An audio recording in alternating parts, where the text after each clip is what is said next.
इस क्वेश्चन में पूछा गया है कि किस आर्टिकल के तहत राष्ट्रपति को क्षमादान की शक्ति प्राप्त होती है। तो राष्ट्रपति को किस आर्टिकल के तहत यहाँ पर क्षमादान की शक्ति होती है। तो यहाँ पर राष्ट्रपति को क्षमादान का मतलब यहाँ पर होता है कि मान लीजिए कि किसी कोर्ट, चाहे वह सिविल कोर्ट हो या फिर हाई कोर्ट हो या फिर सुप्रीम कोर्ट, कोई भी व्यक्ति को दोषी ठहरा दिया जाता है। मान लीजिए कोई व्यक्ति जुर्म करता है और यहाँ पर कोर्ट दोषी ठहरा देता है, तो राष्ट्रपति उस व्यक्ति को क्षमा दे सकता है। तो यहाँ पर किस आर्टिकल के तहत यहाँ पर राष्ट्रपति क्षमा दे सकता है। तो अनुच्छेद 72 के तहत वह दोषी व्यक्ति को राष्ट्रपति के द्वारा क्षमा किया जा सकता है। तो जैसा कि देख सकते हैं, संविधान के अनुच्छेद 72 के तहत राष्ट्रपति के पास अपराध के लिए दोषी ठहराए गए किसी भी व्यक्ति को की सज़ा को माफ़ करने या फिर राहत देने या फिर छूट देने या फिर कम करने की शक्ति होती है। तो यहाँ पर मान लीजिए कि किसी व्यक्ति को मृत्यु दंड मिला, तो राष्ट्रपति चाहेगा तो उसे यहाँ पर पूर्ण रूप से माफ़ कर देगा। या फिर मान लीजिए किसी व्यक्ति को 10 साल की सज़ा मिलती है, तो राष्ट्रपति चाहेगा तो उसे यहाँ पर सज़ा में कम कर सकता है, यानी कि 10 साल की सज़ा को 5 साल भी कर सकता है, 2 साल भी कर सकता है, या फिर पूर्ण रूप से उसे मुक्त भी कर सकता है। राष्ट्रपति सरकार से स्वतंत्र होकर क्षमादान की शक्ति का प्रयोग नहीं कर सकता। मान लीजिए कि राष्ट्रपति अगर चाहेगा तो सरकार से बिना परमिशन लिए किसी भी व्यक्ति को क्षमा नहीं कर देगा, अपना वह मनमर्जी से नहीं काम करेगा कि चलिए उस दोषी व्यक्ति को यहाँ क्षमा कर देते हैं। इसके लिए राष्ट्रपति को गृह मंत्रालय से सलाह लेनी पड़ती है और तब जाकर डिसाइड किया जाता है कि आखिर उस दोषी व्यक्ति को छोड़ना है या फिर उसकी सज़ा में कम करना है या फिर उस व्यक्ति को पूर्ण रूप से क्षमा करना है या फिर क्या करना है या फिर नहीं करना है। तो गृह मंत्रालय और राष्ट्रपति आपस में यहाँ पर चर्चा करती है, तब जाकर यहाँ पर डिसाइड करती है कि किस व्यक्ति को क्षमादान देना है या फिर नहीं। अब आपको बता दूं कि इस क्षमादान को 5 भागों में बांटा गया है। पहला नंबर में आता है क्षमा।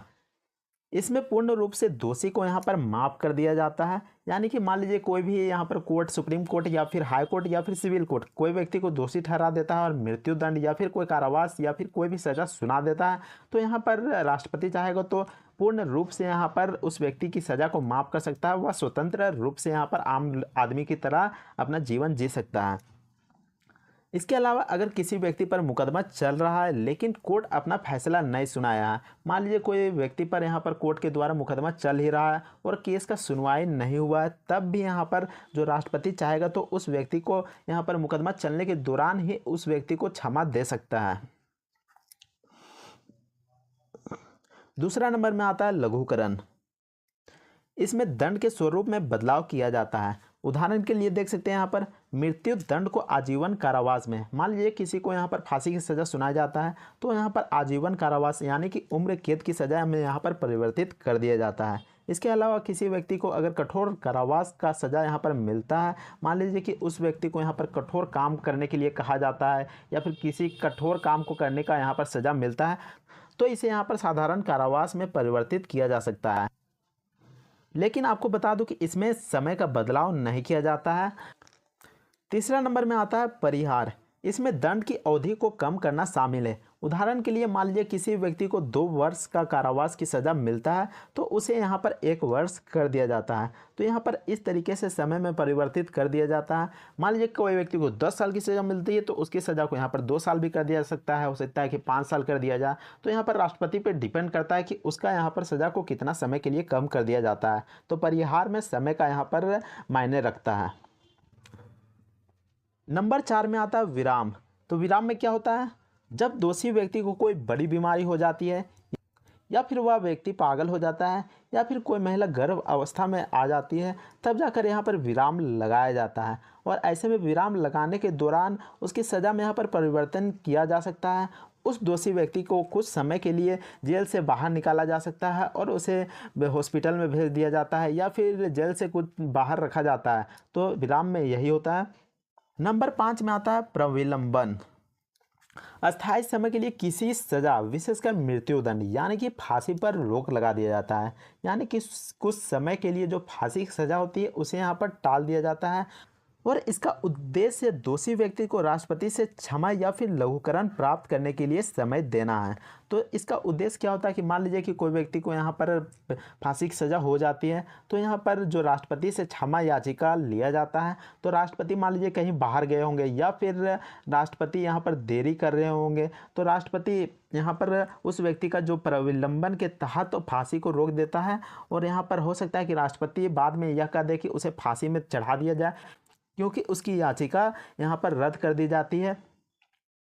इसके अलावा अगर राष्ट्रपति चाहेगा तो लघुकरण, जिसमें मैंने बताया कि कठोर सज़ा को यहाँ पर सरल सज़ा में यहाँ पर परिवर्तित कर दिया जाता है, या फिर जो मृत्यु दंड रहता है उसको यहाँ पर आजीवन कारावास में बदल दिया जाता है। तो इसके इंतजार में यहाँ पर प्रविलंबन लगाया जाता है। तो यहाँ पर समझ गए होंगे कि प्रविलंबन क्यों लगाया जाता है। तो यहाँ पर जो राष्ट्रपति का इंतजार किया जाता है कि आखिर उस व्यक्ति को क्षमा करेगा या फिर नहीं करेगा, तो उसी के इंतजार में यहाँ पर प्रविलंबन को लगाया जाता है। इसके अलावा अनुच्छेद 161 के तहत राज्यपाल को भी क्षमादान की शक्ति प्राप्त होता है, लेकिन जो राज्यपाल की शक्ति होता है वो काफ़ी ज़्यादा निहित होता है। राष्ट्रपति भी क्षमा कर सकता है, लेकिन वो सिविल कोर्ट और यहाँ पर जो हाई कोर्ट रहता है उसी तक यहाँ पर सीमित है। इसके अलावा जो राज्यपाल की जो शक्तियाँ है वो काफ़ी ज़्यादा यहाँ पर सीमित कर दी गई है। आपने तो कोर्ट मार्शल के बारे में ज़रूर सुना होगा, जो कि सैनिकों के लिए कानून बनाए जाते हैं। तो आपको बता दूं कि कोर्ट मार्शल के तहत अगर किसी व्यक्ति को सज़ा होता है तो उसमें राष्ट्रपति, जो व्यक्ति या फिर जो सैनिक को सज़ा मिलता है, उसमें यहाँ पर राष्ट्रपति तो माफ़ कर सकते हैं, लेकिन राज्यपाल उस सैनिक या फिर व्यक्ति को माफ़ नहीं कर सकते हैं।